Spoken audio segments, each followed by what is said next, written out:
pala sa inyo yung bagong bili ko na sapatos na pang school. So, kunin na natin.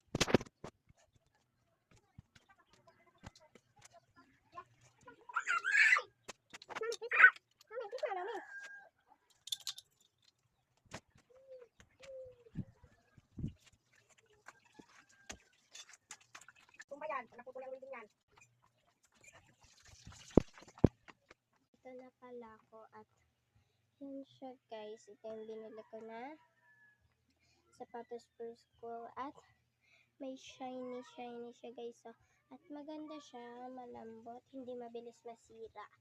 Ayan. Sa Unitap ko to siya nabili. Kaya kung gusto niyo ito, pabili na rin kayo. At sa Unitap lang to. At meron pa rin akong sasabihin sa inyo. Diba pumunta kami Unitap, pumili yung mama ko ng casing.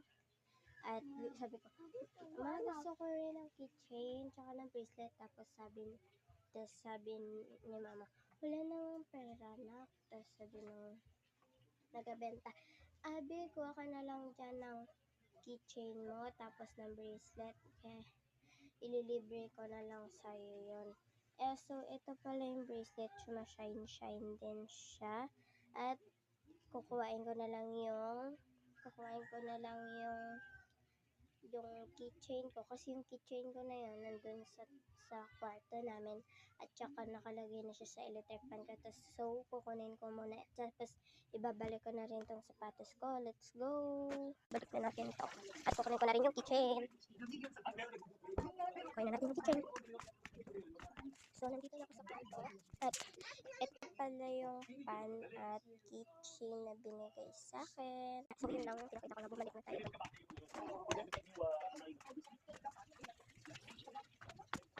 Ako ulit. So, hanggang dito lang pala yung vlog na to. At kung para sa inyo, para sa akin di naman masyado mainit yung tea. Ewan ko na lang sa inyo kung nag-initan na kayo sa tea. Sorry guys, gusto ko lang kasi mag-patrol. Matuto ako maganan. At hanggang dito na lang pala yung vlog na to. Bye-bye! See you all to next. Wait, kaya na tayo magbabay. At bukas pala pasukan na. Kompleto na ba kayo sa mga gamit sa school?